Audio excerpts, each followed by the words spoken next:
Hello and welcome to this session on News Today. Without delay, let's have a look at the headlines first. CBI gets India's first ever silver notice published by Interpol in French embassy visa fraud case. Successful trial of the hybrid unmanned aerial vehicle Rudrastra conducted at Pokhran, Rajasthan. International Atomic Energy Agency declares Iran in breach after 20 years. Solar Orbiter spacecraft obtains first images of the sun's poles. India slips to 131st position out of 148 countries in Global Gender Gap Index 2025. UNHCR Global Trends Report 2024 reveals 123 million people forcibly displaced worldwide. In a significant breakthrough, the Central Bureau of Investigation, or the CBI, has achieved a first for India. Interpol has issued the first ever silver notice on India's request in connection with a visa fraud case. The case involves Shubham Shoki, a former French embassy officer who is accused of fraudulently issuing visas. This notice aims to track his global assets, making it a major step in cross-border criminal investigations. But what exactly is a silver notice? It's a new international tool introduced by Interpol for asset recovery and information sharing. It helps agencies across countries track, identify, locate, or collect information about assets that are suspected to be derived from criminal activity. Let's break it down further. Under cross-border asset recovery, agencies in India can now collect information on assets of fugitives and key accused, even if those assets are parked in other countries. India is among 51 countries participating in the first phase of this initiative. This pilot project continues till November. The first silver notice was actually published in January 2025 on behalf of Italy, and now India joins that list with its first ever request. During this pilot phase, each member nation is allowed to request up to 9 silver notices, which significantly boosts asset tracking powers internationally. Now, let's talk about Interpol itself, the organization powering this global coordination. Interpol, or the International Criminal Police Organization, was originally set up as the International Criminal Police Commission, or ICPC, during the Second International Police Congress in Vienna in 1923. It became Interpol officially in 1956. Today, it includes 196 member countries, with India being one of the founding members. Headquartered in Lyon, France, Interpol operates through National Central Bureaus, or NCBs, in every country. In India, CBI is a designated NCB. To streamline access for law enforcement agencies across the country, the CBI has developed the Bharat Pol portal. Interpol is governed by 2 main bodies, the General Assembly and the Executive Committee. One of Interpol's key functions is to issue color-coded notices. These are international alerts or requests for cooperation between countries. Some common ones include red notice for detaining fugitives, blue notice to seek additional information, black notice to identify unknown bodies, and yellow notice to trace missing persons. All of these notices, including the silver notice, are published by Interpol's General Secretariat upon request by a country's NCB, and they're circulated across all 196 member nations. So yes, the silver notice is the newest and one of the most powerful tools in international crime fighting. And with this, India marks its entry into a crucial global collaboration against financial fraud and criminal asset concealment. India has taken another major stride in defense innovation. A successful trial of the hybrid unmanned aerial vehicle, or UAV, Rudrastra, was recently conducted at Pokhran, Rajasthan. The trial demonstrated vertical takeoff and landing capabilities, extended flight range, real-time surveillance, and accurate target engagement over a distance of 50 kilometers. This trial marks a significant step forward in India's effort to strengthen indigenous military technology under the Atmanirbhar Bharat initiative. Now, let's quickly understand what Rudrastra really is. Rudrastra is a hybrid vertical takeoff and landing UAV developed by Solar Defense and Aerospace Limited. As an unmanned aerial vehicle, it operates either autonomously or via remote control, without any onboard pilot. Thanks to its VTOL capabilities, Rudrastra doesn't need a traditional runway to operate. This gives it superior maneuverability and operational versatility. In terms of specifications, its total range, including loitering over the target, is 170 km, with an estimated endurance of 1.5 hours. It is equipped with precision-guided anti-personnel warheads with mid-altitude release capability, and it can relay live video and return to the launch point automatically.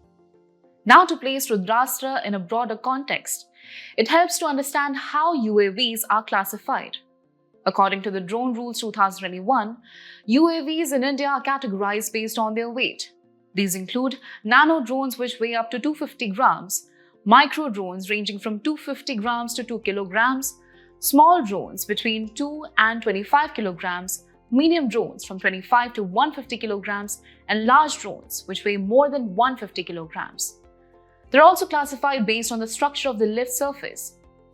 Rotary wing drones, like single rotor or multi-rotor designs, use circulating blades to lift vertically, similar to mini helicopters. Fixed wing drones use aircraft like rigid wings, ideal for long-range and heavy load missions. Hybrid VTOL drones like Rudrastra combine both. They take off vertically like rotary drones and fly horizontally like fixed-wing aircraft.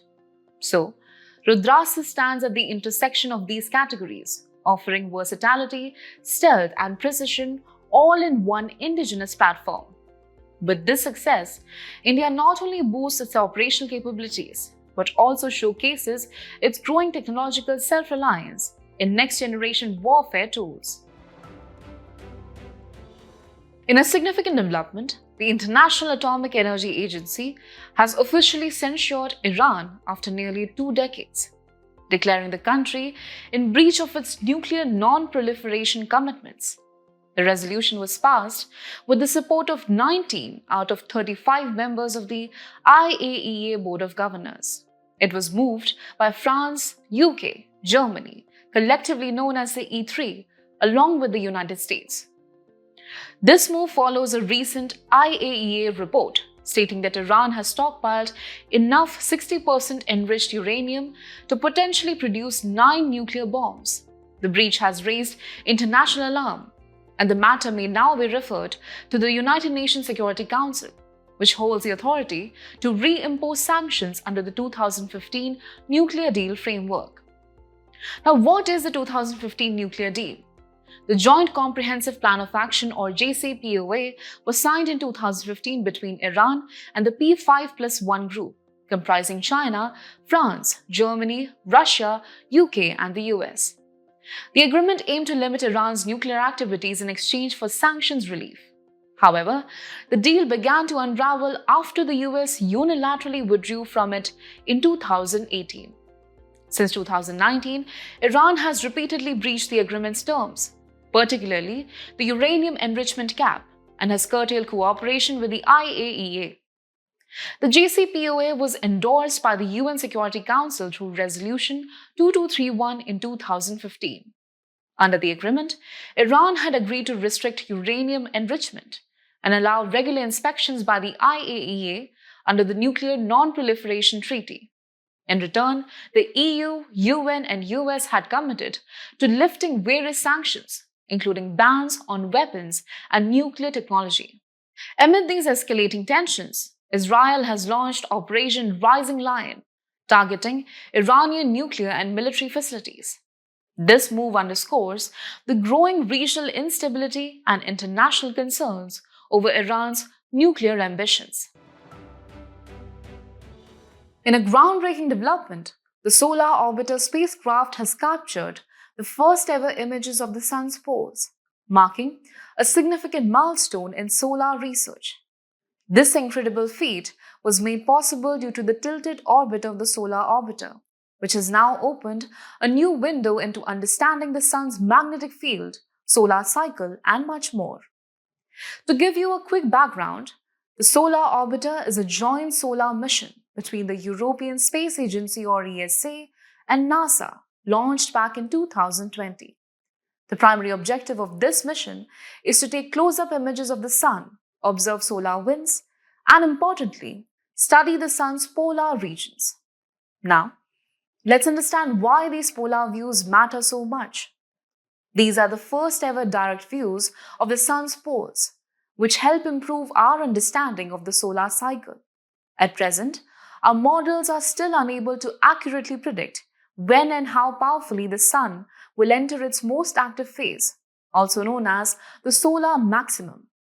Speaking of the solar cycle, it's a natural cycle of roughly 11 years during which the Sun transitions between low activity, solar minimum, and high activity or solar maximum. During solar maximum, the Sun experiences violent explosions of light, energy, and solar radiation, all of which have a direct impact on space weather. Another critical insight from the mission relates to the Sun's magnetic field.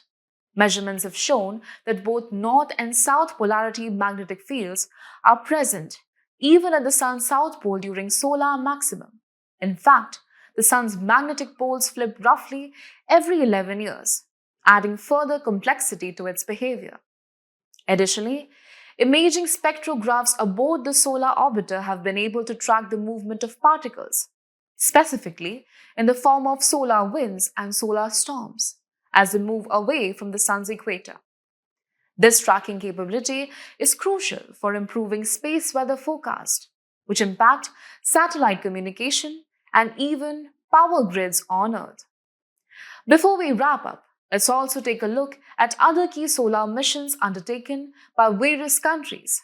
The ESA NASA Solar and Heliospheric Observatory or SOHO launched in 1995.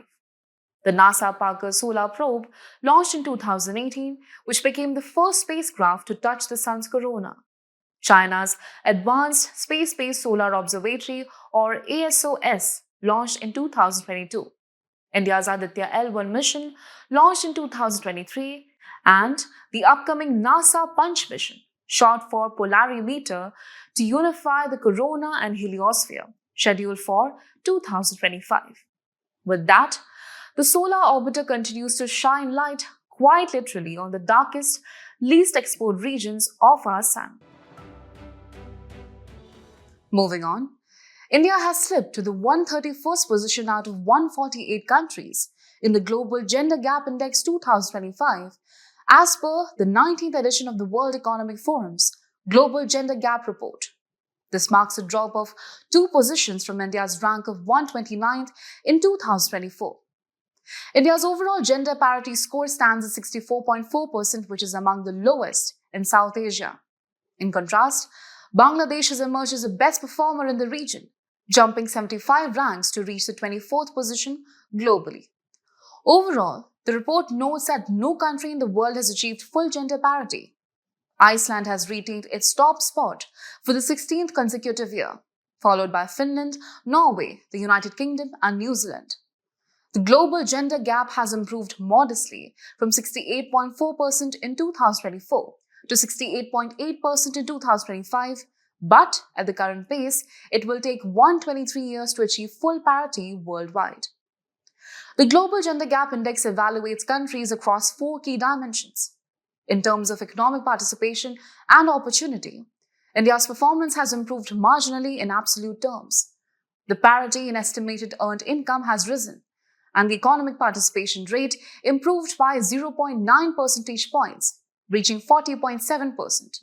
However, the labor force participation rate remains unchanged at 45.9%, which is India's highest level achieved to date. In educational attainment, India scores 97.1%, reflecting positive shifts in the female literacy rate and enrollment in tertiary education. The parity gap in education continues to narrow. For the Health and Survival Subindex, India has recorded higher parity due to improved sex ratio at birth and better healthy life expectancy. However, this progress comes despite a general reduction in life expectancy for both men and women. In the dimension of political empowerment, India has witnessed a decline of 0.6 points. The female representation in parliament dropped from 14.7% to 13.8%. marking a decrease for the second year in a row. Furthermore, the share of women in ministerial positions also fell from 6.5 to 5.6%, further impacting India's score in this category. Moving ahead, the United Nations High Commissioner for Refugees has released the Global Trends Report on Forced Displacement in 2024. Forced displacement refers to situations where people are compelled to leave their homes due to persecution, violence, human rights violations, or disasters. According to the report, an estimated 123.2 million people worldwide were forcibly displaced by the end of 2024, with children accounting for 40% of this total. Slightly more than one-third of all forcibly displaced people globally were from just 4 countries: Sudan, Syria, Afghanistan, and Ukraine. The report also highlights that 73.5 million individuals remained internally displaced at the end of the year. Such displacement brings several challenges. Displaced populations often face food insecurity due to disrupted livelihoods and heavy dependence on aid. Host governments may experience public expenditure shocks as they increase spending on humanitarian support. Additionally, social tensions may rise due to competition over scarce resources and employment opportunities for informal, low-skilled, young, and female workers in host countries may be adversely affected. To address these issues, several international efforts have been initiated. The Global Compact for Migration, adopted in 2018 by a majority of UN member states, offers a cooperative framework for international migration. Although non-legally binding, it guides nations in managing migration more effectively.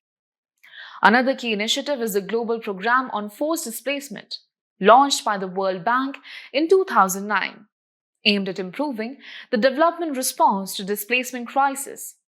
Now, let's talk about the United Nations High Commissioner for Refugees, or UNHCR itself.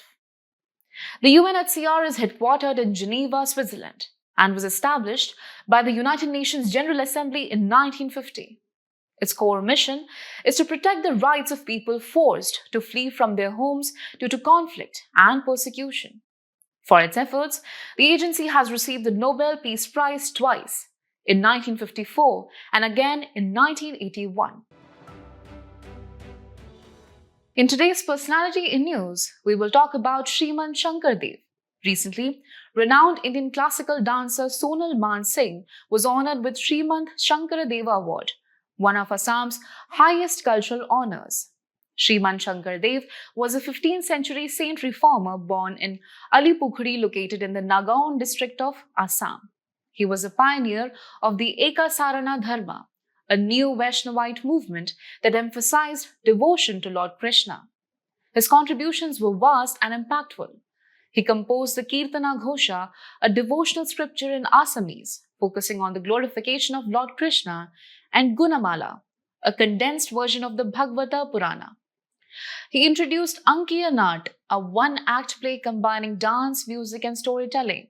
And from this, the traditional Bhaona performances emerged, typically staged in satras or Vaishnavite monasteries. Shankardev also developed the Satriya dance form within these satras, which later gained recognition as one of India's 8 classical dance forms. Among his other literary works are Bhakti Pradipa, Bhakti Ratnakara, and Kirtana Ghosha. He upheld values like spiritualism, syncretism, and humanism. As we conclude today's main news, let's have a look at some quick updates. During the Ahmedabad-London Air India airplane crash, the Air Traffic Control, or ATC, received a mayday call from pilots minutes after takeoff. The word mayday was coined in the early 1920s by Frederick Stanley Mockford, a radio officer in London. Government approves procurement of summer moong under PSS for summer crop season. The government is implementing the integrated scheme Pradhan Mantri Annadata Aay Sanrakshan Abhiyan, which encompasses PSS, Price Efficiency Payment Scheme, Market Intervention Scheme, and Price Stabilization Fund. RBI bond buyback has seen strong demand recently. A bond buyback is when the RBI purchases government securities or GSECs from banks before maturity. Power Finance Corporation has withdrawn its zero-coupon bond issuance. Zero-coupon bonds are also known as discount bonds. They do not pay interest to the holder. They are purchased at a deep discount to face value, but they are repaid at full face value or par at maturity. India's first agentic AI, Kruti, launched by Krutrim, can book cabs, pay bills, and perform other tasks. Agentic AI refers to AI systems that can autonomously make decisions, take actions, and adapt to changing environments. With the help of the Cosmology Large Angular Scale Surveyor Telescope or CLASS, located high in the Atacama Desert of Chile, scientists have captured a faint 13 billion-year-old microwave signal from the cosmic dawn. This research provides new insights into how the first stars influence the early universe. June 12 marked the 120th anniversary of the establishment of the Servants of India Society. Servants of India Society was founded in 1905 in Pune, Maharashtra. Its founders are Gopal Krishna Gokhale with G.K. Devadhar, A.V. Patwardhan, and N.A. Dravid. PASEX, a joint naval exercise between the navies of India and the UK, is being held in the Northern Arabian Sea.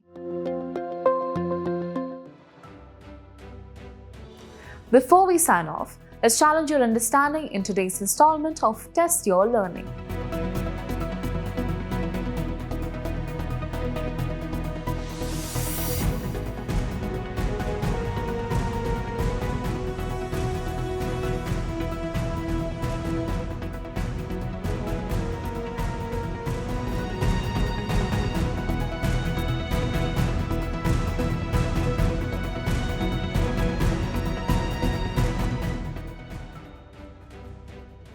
Thank you for joining us. We hope you found this episode of News Today engaging. For the solutions to the quiz and to access the PDF version of News Today, remember to visit the provided links in the description.